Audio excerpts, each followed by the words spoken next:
Službám se věnuji přes 10 let.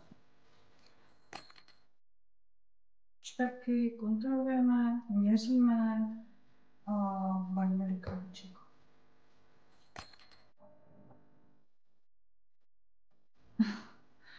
Tak z infolinky jsou asi nejvíce kuriózní, když zákazníci si spletou naše služby a chtějí jiné.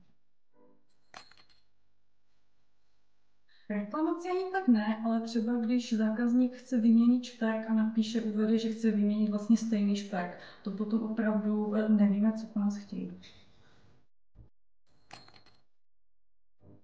Tak nejhezčí vzpomínkou je asi, když se zákazníci ozývají a jsou velmi spokojení, chválí nás a samozřejmě si objednají šperky opět.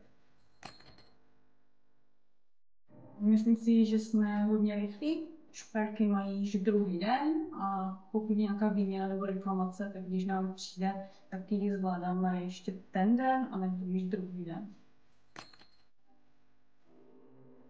Asi náušnice 4118.